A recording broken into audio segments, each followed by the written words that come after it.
Hey, one more thing before you go. Do you believe in the power of wisdom? Do you know that purpose lives inside wisdom?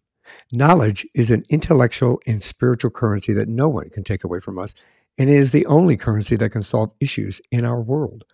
Stay tuned as we have a conversation with a person that is going to share with us the significance of your true currency in the form of knowledge, wisdom, skills, gifts, and values. We all innately possess those. I'm your host, Michael R. Hurst. Welcome to One More Thing Before You Go.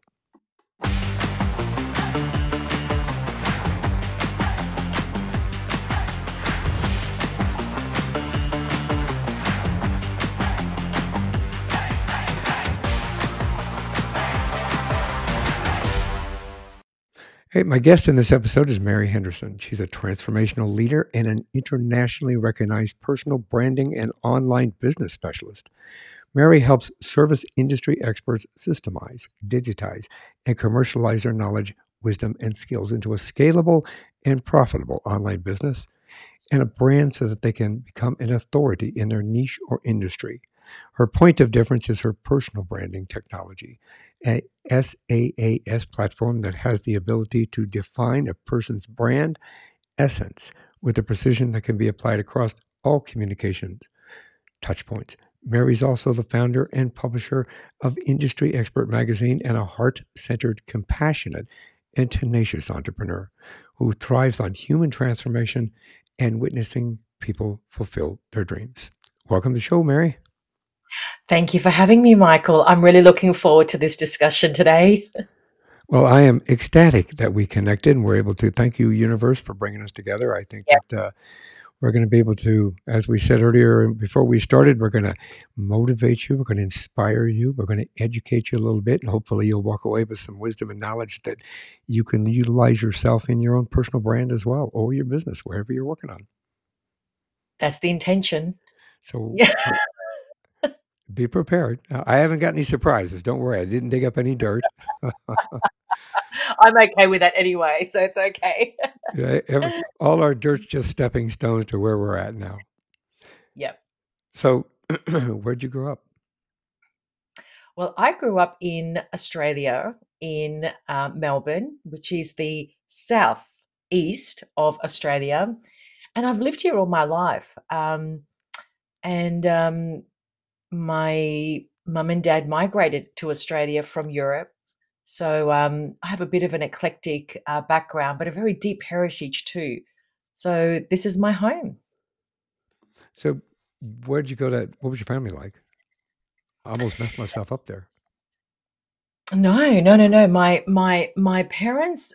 So my mother is from former Yugoslavia, and my dad's from Greece. So could you imagine these two fiery human beings coming together? It's almost a mismatch, right? It's just so fiery. Um, But Michael, we all have a story, as we grow up as children, because not Mhm. everyone gets the opportunity to grow up in the perfect family, which I don't believe that exists anyway. But I was raised with a serial narcissistic mother. Like it was actually quite traumatic for me to grow up as a child in that home environment because it was toxic. I had a lot of uncertainty. I had a lot of self-doubt because I was uncertain of my environment. I was never given a structure, if you will, a foundation that would allow me to step inside the deepest part of my soul and self actualize that potential. So it was always squashed. It was always, you can't do that. Who do you think you are? So I grew up in this really toxic feminine and toxic masculine environment.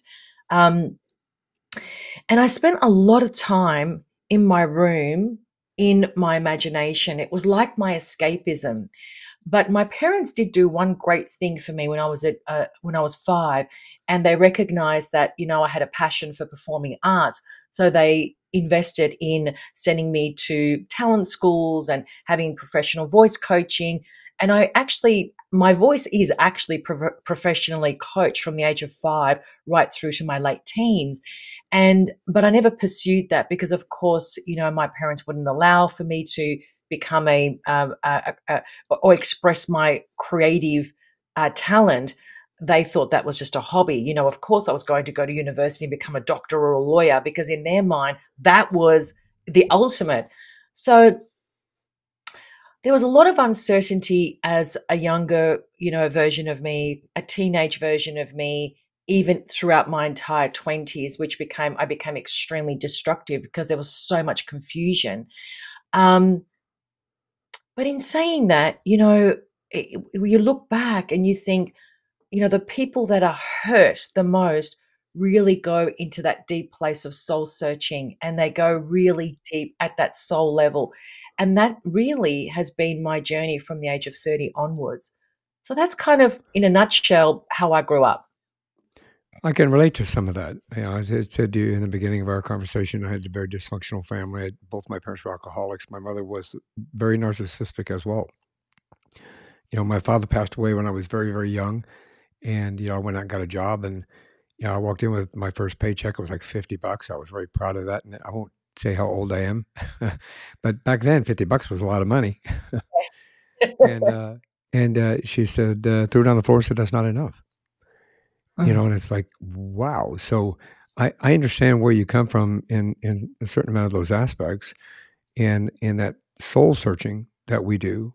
And I think that we all do that. I think we all have the opportunity. We all want to know what our purpose is. We all want to know why we're here, what we're here for, I think. And I think that, you've created an environment. I mean, in spite of everything that you had gone through, you used that as a building block, in my opinion, to kind of Uh-huh. help others understand that you do have true value, you do have purpose, and you do have an ability to be able to find that. So I'm excited about digging deeper into all of this. I think that we're gonna change some people's lives today, maybe. I hope so. I That's hope the so. intention. So did you go to university? So I did go to university and I was studying psychology. Oh, Michael, I couldn't have found a more boring thing to study. It was so misaligned to who I am, who I was. And I really struggled with that. I wouldn't show up for my lectures, I wouldn't show up for my tutoring class. I just found it so overwhelmingly boring. It was so linear. It was I just felt so imprisoned in a system that didn't match who I was. And I Mm, struggled because the reason I was there was to please my mother. There was no other purpose for me being there. I mean, and I really struggled. I became extremely angry because I'm like, what am I doing here? This is not what I want to do for the rest of my life. I left though. I didn't finish my degree. I left it after the second year, and I got a job in one of the largest television stations here in their sales and marketing office. And and I always said to my mum, "Oh no, I'll go back. I'll go back. I'll go back." But I never did go back. And I knew that. I knew that I would never go back. It was just so not for me.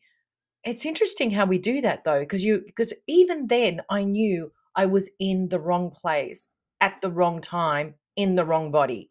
And I'm looking, and it was almost like I was having this each day I would go to university. I was having this out of body experience, looking at these people, thinking, what am I doing here? I don't want to be around these people. I don't want to be friends with these people. I don't want that lecture. I don't want to. And I was just really, it was a massive struggle. I didn't do very well at university either. Like, I just didn't put my heart and soul into it. So, I was just constantly failing and just passing, and I was just so not interested. But the great thing is that I left after that second year, and I got a job in a television station. And one of the things I found, working in that television station, which was my first real adult job, was that I was very, very good at numbers. Like, I was really, really good at almost. There was one part of the job that nobody wanted to do, but I just found it so fascinating and so interesting, and it was all about numbers and looking at patterns and things of that nature. I don't have a sociology background in statistics or anything like that, but I found it so easy for me to almost think like an algorithm. So it was hence why, I had a software company, and why I do, incorporate technology in my business, because I can think like that.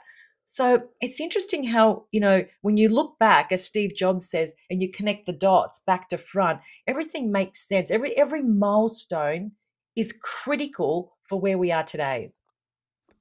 100%. I agree with that. I think that, just like in my particular instance where I had to reinvent my purpose, I Mm, thought that that was my line. That's where I was supposed to be. I was a sergeant, getting ready for the lieutenant's test, going to move right up the line like some of my other colleagues did after I left. And I was placed into a position to reinvent my purpose, and with that, it allowed me the reflection to go back and do everything that you were doing, where you kind of look inside yourself and you went, well, maybe I'm supposed to be on a different path, and maybe my purpose, this building block, was allowed me the opportunity to be a better communicator, a better interviewer. Although I don't come in, I used to in the beginning. Hi, Mary, can you unload your pockets and sit down, please? Where were you on Monday? I had to get out of that mode in the beginning, but it allows me to have a better conversation with people because I understand where people have come from. I've seen the mm, worst of the worst. I've seen the best people at their worst, and mm, it gave me an insight to when I have mm, conversations like this, that we can delve out the information that that really needs to be shared with people so they understand they're not alone, and they've got opportunity to move forward, and they've got opportunity to change their lives from that perspective. So yes, I agree with you. I think that that's a long way around for that. I'm sorry. Um, but I get so excited about talking about it. It's an opportunity for people to change mm, their lives. You just mm. have to have your eyes open. You have to have the door put open for you. And I think that you've taken an opportunity to do that brilliantly. What did when you were working um, the television stations, once you learned that technique, I know that you've got 20 plus years experience in building 7 and 8 figure businesses. Did that evolve after the working at the television station? So in my 20s, I was in that media industry, which was not for me. So in hindsight, wanting to be an artist, like a singer or anything to do with performing arts, what I realize now is that was not what I wanted. That was not for me, and it actually is not for me. It's not. Looking back now, I'm like, that is absolutely not what I would want to do today. Knowing what I know about the industry, and just not for me. So, but my entire 20s was in the media industry. I didn't resonate with any industry just energetically. It's a dirty industry. It's just overly sexualized. It's just gross. So I wanted to walk away from that. And then in 1999 slash 2000, that's when the tech boom was going off. And one thing about me, Michael, I recognized very early on that my personality, it has always been very big and not so much loud, but I've always been excitable and high energy. Even though I came from that destructive environment, I always tried to be high energy and excitable, etc.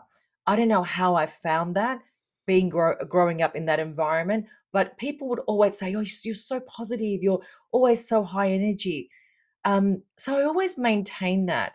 I needed to find an industry that would allow me to bring out the best version of me because my soul was so suppressed at that point. Even though I was high energy and excitable, I think also that was a cover up of my true trauma and sadness.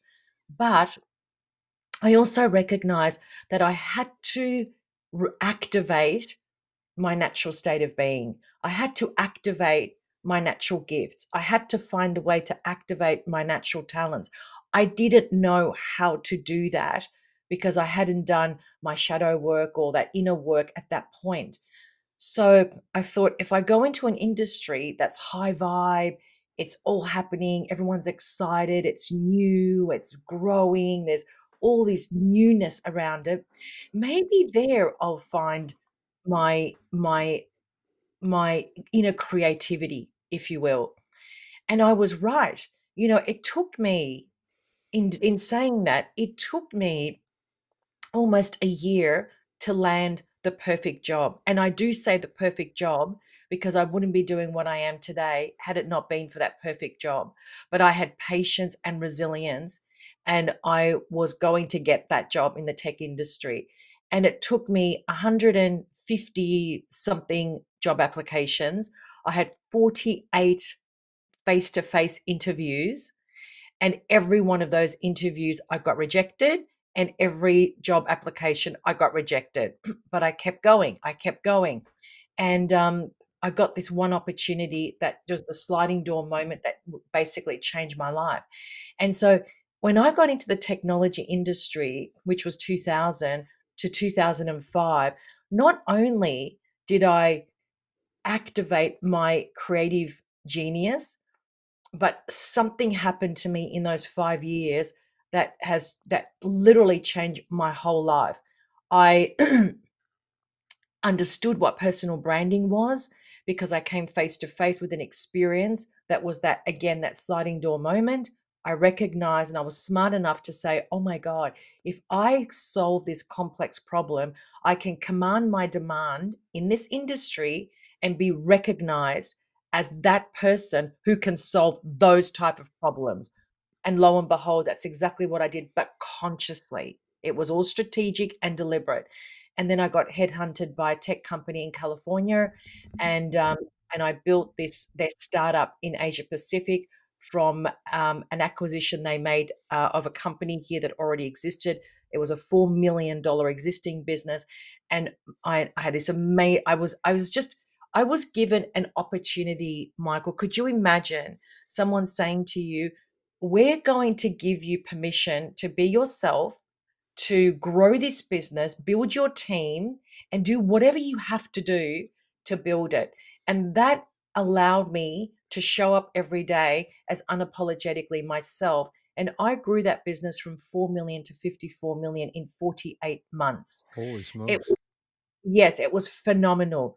And thereafter, in 2005, that's when I started my entrepreneurial journey. And that's basically, this is my third startup.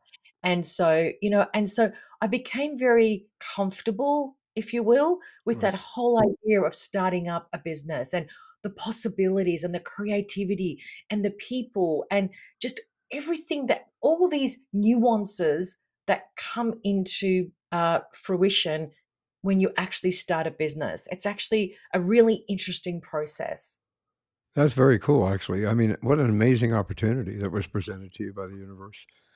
I think that, and it put you right where you were supposed to be. So you just, to kind of educate people a little bit, or maybe let them understand that the possibility can exist for them as well. So when this opportunity presented itself, the way it did, what were you, what key did you use? Was there something you turned on? Like, oh, I'm more open to something. I'm more open to this coming into my life. Was there any kind of a technique, or how did that happen? I think that when I was the first job I got in the tech industry, I because I actually solved this complex problem, it activated me because I was recognized as that person that could solve this problem. We went through remember there was a tech boom in 2000, and there were Yeah. recessions everywhere. So, when I had a look at the list of all the people in Asia Pacific in the first company I got that job in that were going to leave, I was the one on the top of the list that was going to stay because I had won awards, I solved problems, I was making money for them, like serious money. And so I got activated. Not only did I get activated, Michael, but I actually figured out the system. And when you figure out the system, you are going to command your own paycheck because you know exactly it's not rigging the system, it's understanding the relationship between the client and the company you work for Yeah. and how to fuse that together. That's what I figured out. And and also I spent time in the operations side of the business to understand how it all plays together. So when you understand all the different facets, you're in a very empowered position, Mm. right? So I'm not pushing, I'm actually pulling information and I'm using it to my benefit so I can win. And I did. And it's exactly how nothing's changed today.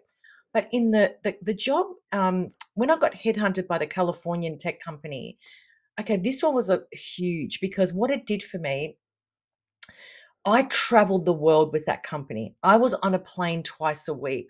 I felt in that job that I was, it's like, and you would understand this analogy, it's like the door unlocked in my prison and I was free. For the first time in my life, I could be out of Melbourne, away from my family. My mother was still extremely psychotic and narcissistic and wanted that control because I was free like I felt like a bird. I just felt so free, so unstoppable, so indestructible. It was the first time in my life where I showed up as unapologetically myself. I felt so incredibly powerful. I was really in my power. And even though my mother was trying to squash that because she just couldn't understand, hang on a minute, she's not supposed to be doing that. She's supposed to be here because now she looks better than me and she's outsmarting me, and that can't happen. But I just remember one day sitting in my car, my mum is calling me. I'm now traveling in another country, and she starts playing the victim card, and I just was very firm, and I remember just saying, just back off. Like, go, leave me alone. I just leave me alone. And I just put that phone down so calmly. I just felt so empowered and just got on with my life. And she started to lose her power over me because she could feel that that's what was happening to her.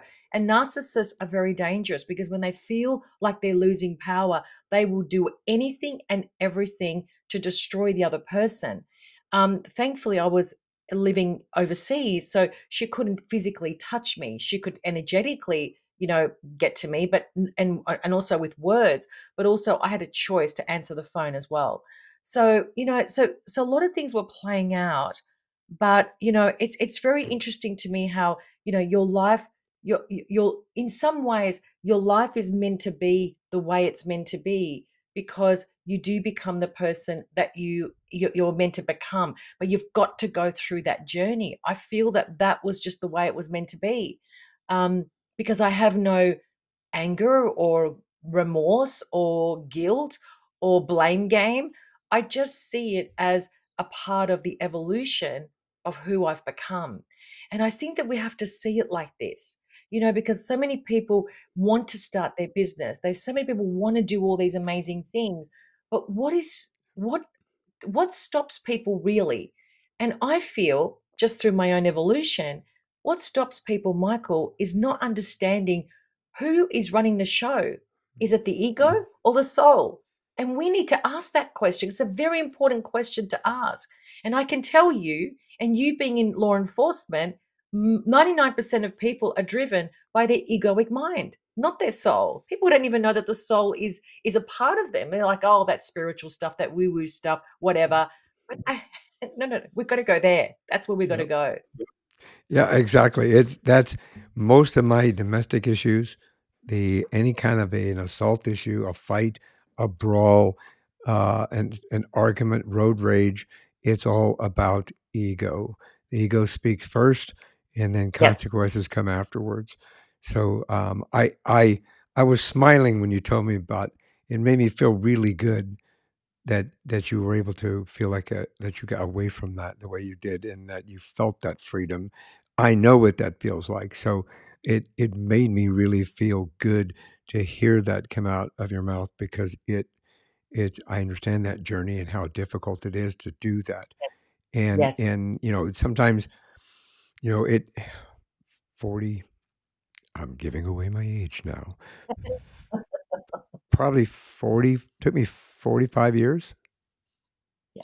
to really I kinda come to grips and understand from that perspective, but once I did, I mean and there are certain circumstances that obviously that were presented within itself. But I feel like what you just said, I think that we can all take, if we have the tenacity to understand where we came from and why we came from there, it allows us to take that as growth and to move it forward in our lives so that we can either know what to do or what not to do, what to stay away from, or how to manage certain situations because we understand a better perspective of how they started and where they come from. And like you just said, you understand where your mother comes from.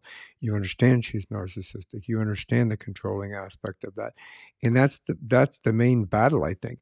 And that's where we come Mm. back to we're in the beginning of this whole conversation about wisdom. Wisdom Mm-hmm. and knowledge are the key to success within ourselves. And if we can't be ourselves, it's very difficult for us to succeed in any aspect other than blindly getting up in the morning, stumbling to work. It's like that old commercial. I don't know if you guys had it in Australia where Dunkin' Donuts, way, way back when, where he'd get up and all it shows is him stumbling along in the dark on time to make the donuts, you know? And it was like monotonous. And it'd show him the next day, time to make the donuts. And, our lives become that. And Yeah. it's I think with that wisdom and knowledge, a lot of people don't understand they've got wisdom and they've got knowledge that is innately within them. They just don't know how to explore that or to bring it out. So how can we how can we understand, because our purpose, see, my brain is going so much faster than my mouth. This conversation has brought up so many different aspects that I'm going, oh, I think I do that one, I got to do that. Um, but then I have to rein it in. So let's start with this. We all have a purpose in our lives. In order for us to help understand or start understanding maybe what our true purpose may be, do you have any tips, anything that we can do to recognize that within ourselves so that we can step on that journey through wisdom to help evolve ourselves? Oh, Michael, I love that question so much because I can speak to that for days. One of the things that I do in my work is that if I was to work with people and just be linear, like let's unpack your professional skills, that would, to me, that would be career coaching, right? Where you're actually looking for another job. You're going from one to the other. To me, it's just the same thing disguised differently. You've gone from that location to that location, working with those people to now these people, but essentially it's all just disguised differently. So, what I like to do, I like to fuse and unpack a couple of different things. First of all, I like to understand what is your learned professional knowledge, skills, and abilities? That's the first thing I want to know. Because when you can unpack somebody's learned and experienced knowledge, abilities, and skills, that then gives us some critical inventory on areas that you know how to do for sure. Okay, so that's easy. That's what I call ease and grace. Then we go to the next part and we look at that. We look at our inner self and we say, what are my natural gifts? What are my natural talents? What are my core values? What is my personality like? What are my traits? We've got to unpack those soft skills because we forget that that is a part of the soul print. Okay. You can't activate your soul if you don't understand this inner inventory because you see, it's not just about the touchy feely subjective aspects of us. We have to incorporate what we have learned in the form of knowledge and skills and abilities. You add then on top of that my natural gifts, my natural talents, my core values, my traits, my persona. And then we look at the hero's journey. What is the subjective wisdom? What have you learned on the journey that is real, real inner wisdom? The thing that you know for sure, the thing that every human being will go through if they choose if they choose the road less traveled, and unfortunately not a lot of people do, but the ones that do go on that path of least resist, the road less traveled, as my mentor said to me, you have gone through so many cycles of the hero's journey. You did that on behalf of the people that you are now serving. I loved that. I was like, yes, you are so right. Now, let's look at this inventory now. You've got your learned professional knowledge, skills, and abilities. You've got your core values, gifts, talents, persona, traits. And now you've got your inner wisdom that you have fully experienced on the hero's journey. When you merge all of this inventory together, now you have hardcore wisdom in the form of a currency. And to me, this is the only way we can solve issues in the world. It can only be through hardcore wisdom. It cannot be through reading 3 textbooks and calling yourself an expert, or having a million Instagram followers, calling yourself an influencer. When a CEO of a Fortune 500 company has a crisis, let me tell you, he or she is not going to get a solution from somebody who has a million followers as an influencer on Instagram. I can tell you that for sure. Or nor from somebody who's read 3 textbooks and calling themselves an expert. They are going to want somebody who has had the backstory to support what they bring to the table. So it really is a currency because it grows over time, it gets better with time, and there is a real value to it. So when we understand this and we can just stop for a moment, as I say to people, look at your learned knowledge, your learned skills and abilities. And let's just say you've been in the finance industry for 20 years. You've accumulated 20,000 hours in your area of specialization, one area of specialization. Let's call it finance or sales, law enforcement even. You can even just see in that 20,000 hours multiplied by, let's say, an hourly rate of $100, that's a $2 million currency that people are sitting on right now. Well, what are you going to do with that? Now, in that inventory, inside that inventory lies your purpose. It's not out there. Purpose is not supposed to be something that you go and find outside yourself. Purpose is inside yourself because you need the wisdom and that currency to actually pursue a vocation that you love, that comes to you with ease and grace. And most importantly, Michael, that you have the capacity to raise consciousness in the world, whether it's an individual or whether it's a business. This is the ultimate goal because energy follows those type of people who want to make that type of impact. So that for me is my definition of wisdom, and not only the definition, but the power it brings into our world once it's understood like that. That's brilliant, actually. I mean, that's brilliant. You mesmerized me as you were talking about that. I think that a lot of us don't recognize the wisdom. Putting it the way you did, where you've got X amount of hours, X amount of time in your career, whatever job that you were doing, that's a value that can add up over time. And that value, what an amazing, that's brilliant. That's just, when we get done with this, I'm going to be sitting on the couch for the next 3 hours just thinking about that alone. It's going to Awesome. be, my wife's going to be going, hello, are you still here? I love it. um, in regard to that, then does that help us? Um, I guess I think it's the right question here. Does that help us? I understand the importance of a brand. And I understand that brand importance from a podcaster's perspective, for example. You know, I know that I am part of my brand. This is me. So when somebody talks about Michael R. Hurst and podcasting, that should be synonymous with each other. It should Yes. be one and the same, in my opinion. So I've strived very hard to make sure that I connect my podcast with me as a brand. So, Mhm. with that in mind, how do we commercialize our own personal brand? Do we all need a personal brand?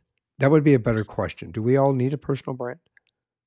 I think that if you're looking at positioning yourself as an authority in one area of specialization and you believe in your heart, I can solve that type of problem, then what a personal brand actually does for us is that it positions us as the go to. Because you see, people won't say, hey, go and speak to one more thing before you go. They're going to say, have you spoken to Michael Hurst about that?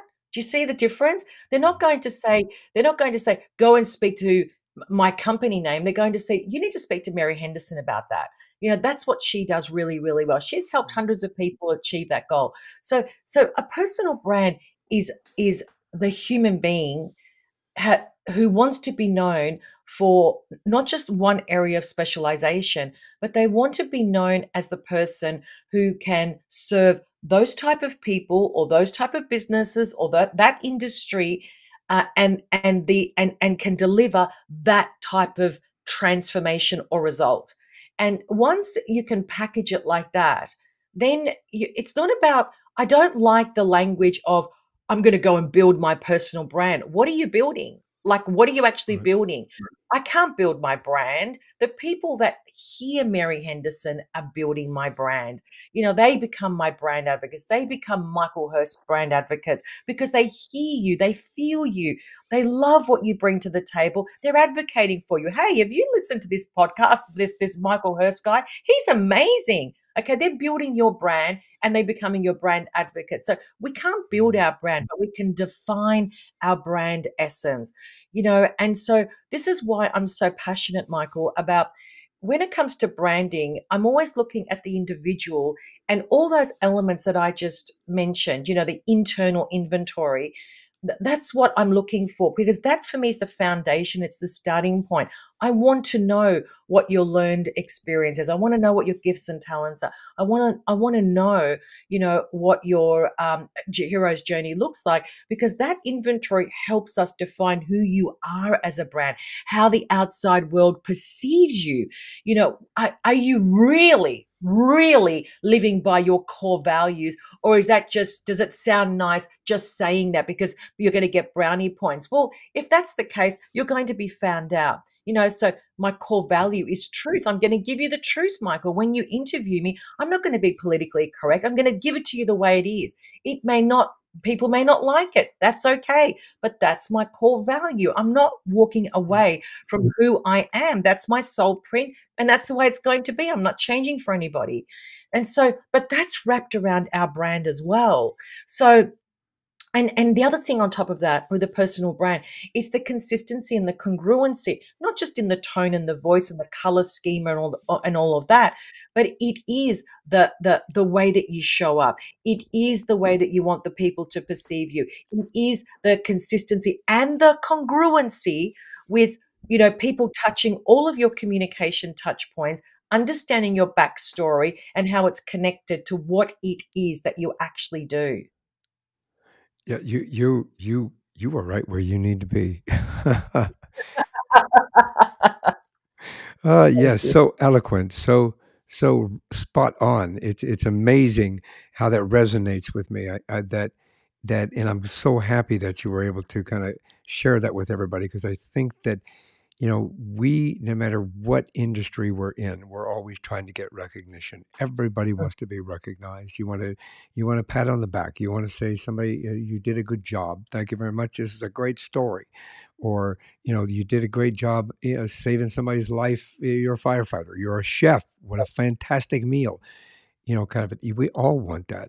I think we all Yes. strive for that. I think part of us as a human being, we kind of need that encouragement because it allows us to know that we're doing something right.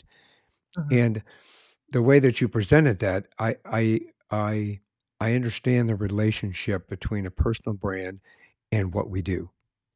Yes. And there's still a connection in there. If I'm understanding this correctly, there's still that connection.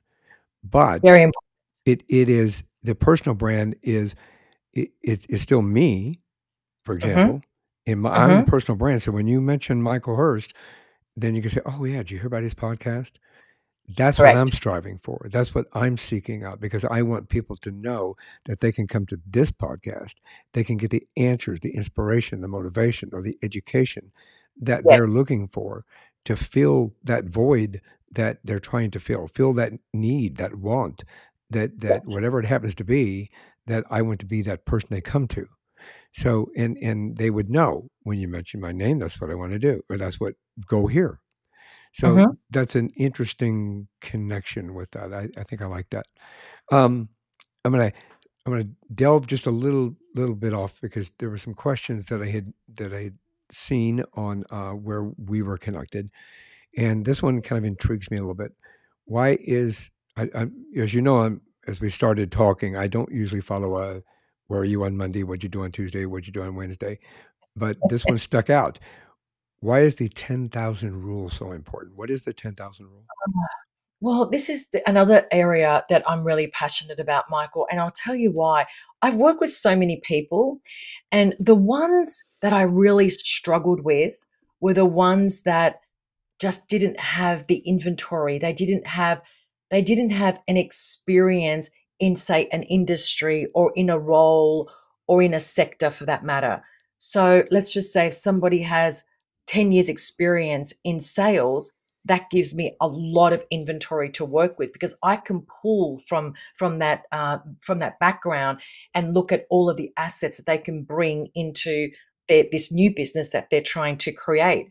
The ones that had no consistency or wanted to be famous for being famous, who read 3 books, attended 3 webinars and a Tony Robbins, 7-day event, and now they're calling themselves mindset coach, it's hard for me to help them. And the reason for that is because when I'm working with people, we're creating transformational programs, transformational solutions that have outcomes and results, not information and just deliverables.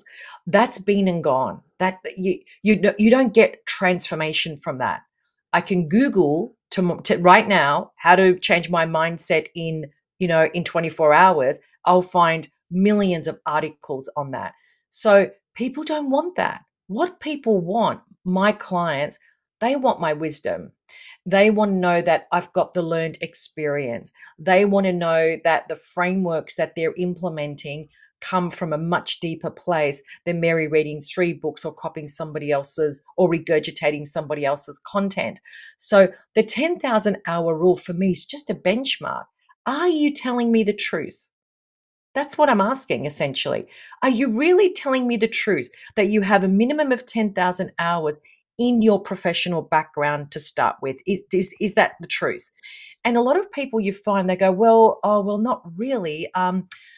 Really, I just went and bought a life coaching course for $99, and that's what I want to do for the rest of my life. Hang on a minute. Your life is in absolute like dire straits. Like, why would somebody pay you to coach them on their life when your life is in turmoil? Where is your 10,000 hours to back that? And you'll find that they don't have it, but they want to be famous for being famous. So I've had 3 clients like that in the whole time I've been a coach, and it's been really, really difficult to help them, get to their destination because they don't have that the meat on the bone is missing, and that's what I mean by the 10,000 hour rule. That's brilliant. I think that I see that in everyday life. Everybody wants to be known. Well, in the podcasting environment, everybody wants to be Mm. Joe Rogan, Yes. but I don't want to be Joe Rogan. But everybody wants to be Joe Rogan. I've had a conversation with people before. What's your goal? What do you want to be? What do you want to do? I want to be just like Joe Rogan. Well, I said, why do you want to be like Joe Rogan? Well, I said, because, well, he's famous and he made a lot of money on his podcast. Those are the reasons why. I said, you need to look deeper. You need to look a little bit deeper with that. They forget Joe Rogan's been doing this since podcasting started. So what, 15 years? Something like that. So he's got time into where he's at. I don't listen to Joe Rogan. I'm not a fan of Joe Rogan, and I'm okay of telling that out in the public. No hate mail, please. Yeah. But it's one of those things that I respect the fact that he built an empire with his podcast. He was able to sell it for $11 million because he put that time in. He put the Yes. hours in. He did Mhm. it for 10 or 15 years. I have to go back and look again, but he had done it for a really, really long time. He paid Yeah. his dues with all that regard. And everybody in today's day and age wants to be the influencer, the instant star, the instant viral message, the instant viral YouTube, the instant viral TikTok. And if you don't get, you go out and you can do a TikTok and get 10,000 likes. And then there are people that say, well, I failed. We didn't fail. You reached 10,000 people. In my opinion, I have a different mindset. But these people think that they failed. And I've talked to people like this. It's the reason I'm bringing that up. And it's like, you didn't fail. You reached 10,000 likes. Not everybody gets to do that, but they still can't see past that. What they see is Yeah. I didn't get a million likes. This person got a Yes. million likes, and then they got sponsorships. They got this, they got this, they got that, they got this. I think that we have to work within ourselves to understand. Go back to what you were saying in the beginning. We need to do a deep look within ourselves.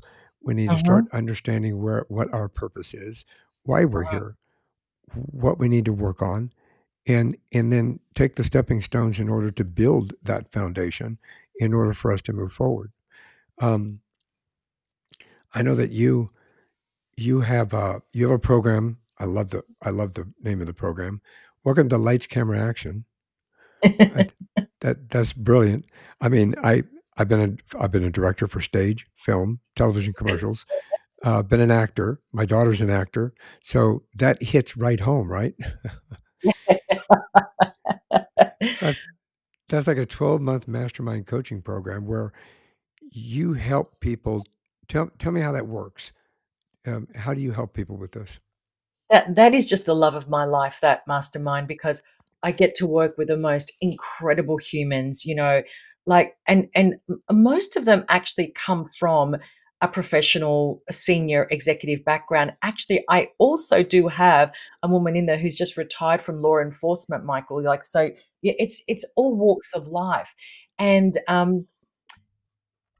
basically, I'm very hands-on. It's very much a done with you type of a scenario. We have group coaching calls twice a week, Tuesdays and Thursdays.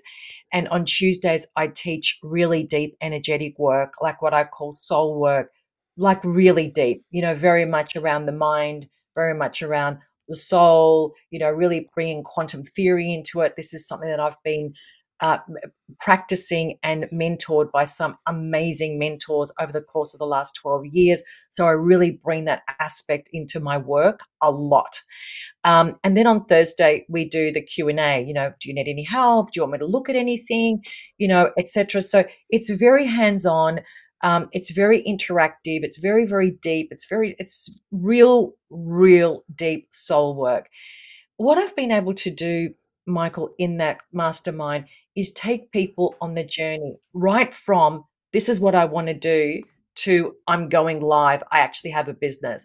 So the personal branding part is the first part that we unpack. And all of the inventory that I've just been talking about is what we're focused on. We're looking at the brand essence, we're looking at the brand story, we're looking at who is it that you can serve? Who needs this problem solved? What does the problem actually look like? What does your color look like? What does your persona look like as a brand, etc.? And also, we have a software that we've developed called Authority.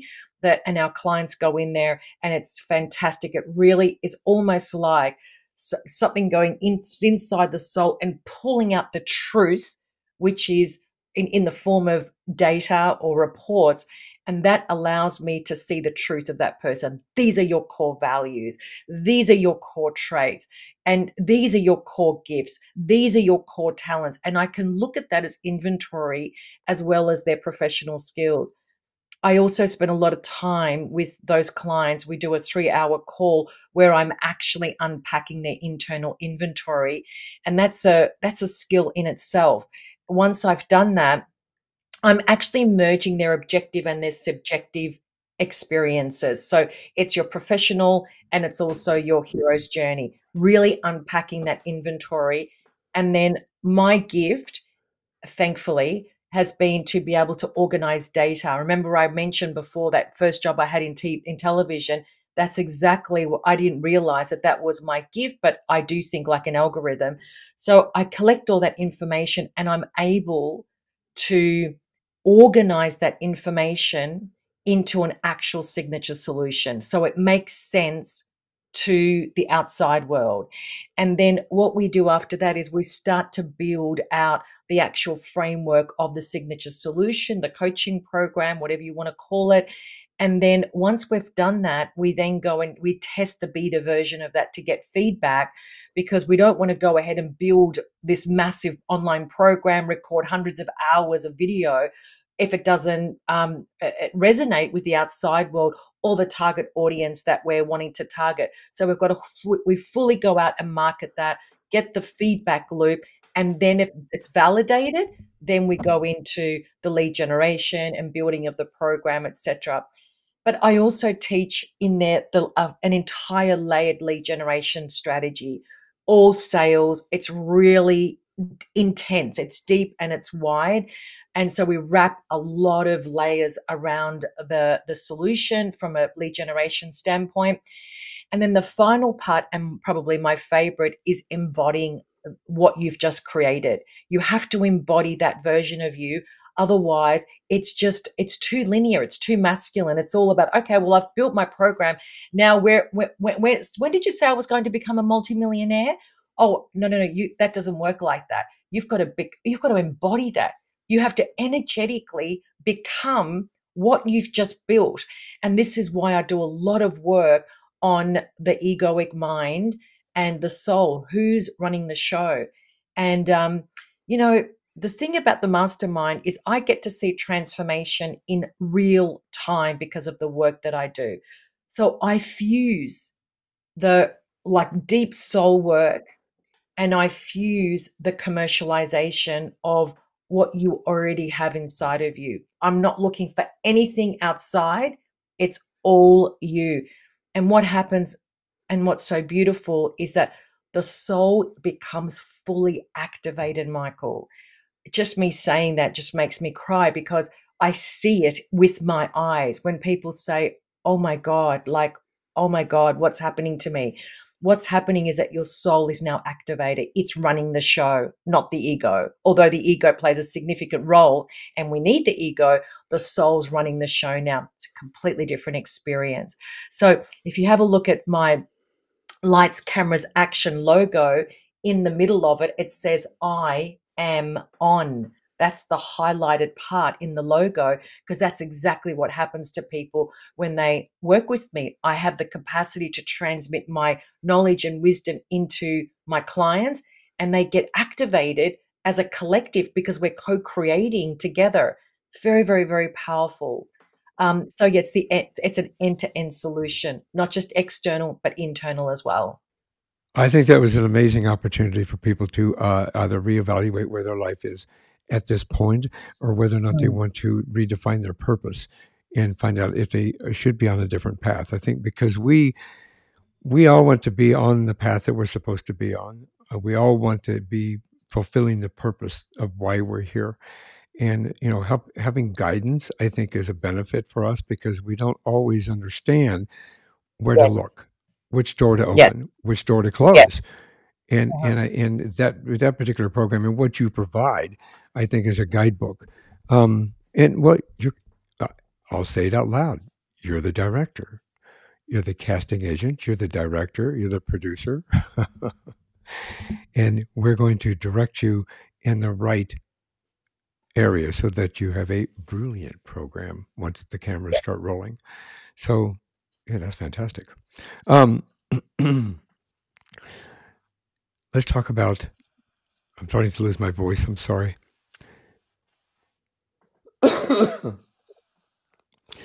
Let's talk about all your stuff. I know you have a podcast, and it's Yeah. brilliant. I've listened to the podcast. It's very, very good. Anybody that's out there needs to listen to this podcast if you're looking for inspiration, motivation, and some support. You've got a magazine that you have Yes. started that is Uh-huh. out there as well. Uh-huh. So tell me all about you and how to get a hold of you. So yes, please get. So first of all, anyone that's has found our conversation interesting, they want to talk about their journey moving forward. Please feel free to book a call with me. It's for free. It's 45 minutes. We can just have a conversation, which is maryhendersoncoaching.com/apply, APPLY. You can connect with me across all social media at Mary Henderson Coaching, or send me an email, mary@maryhendersoncoaching.com. And I will make sure that that is all in the show notes so that everybody knows how to get a hold of you. And it'll be easy. They just follow a link, and it'll connect to that as well as your podcast. And excuse me. So I'll make sure that everybody has instant access to you, and hopefully they'll reach out, and we can inspire them and educate them and motivate them into changing their life. Because I go back to your airplane flight. Once you get that Yes. realization, and once you really understand that you're free, and you have that Uh-huh. ability to take control of your own life and to make what you want, and the freedom to do what you want when you want, Yes. is an amazing feeling. And I, Thank like you. you, want everybody to feel that way. Absolutely, Michael. I couldn't agree with you anymore. Well, this is one more thing before you go. I wish I could talk to you for a whole another hour. Unfortunately, we're a little cut short, but I would love to have you back on, because you have I so would much love more to to. talk about. I'd love to have you back. Let's Um, do it. this is one more thing before you go. So before we go, do you have any words of wisdom you can share? I just want to say that you are most likely sitting on a lot of currency, a lot of intellectual currency. That is your wisdom. Your hero's journey is also your wisdom. The only way we can raise consciousness in the world is actually through wisdom. So do something with it. Brilliant. Excellent words of wisdom. Thank you very much for coming on this show. I really appreciate you. I think that what Thank you you so provide to the much. world is a wonderful thing. Uh, Thank you. I am so grateful that the universe brought us together, and I do look forward to some more conversations down the road. And I think that we can, again, maybe we can change somebody's life. So thank Thank you you, very much. Michael. Thank you for being Thanks here. for thanks for having me. Bye bye. Thanks for listening to this episode of One More Thing Before You Go. Check out our website at beforeyougopodcast.com. You can find us as well as subscribe to the program and rate us on your favorite podcast listening platform.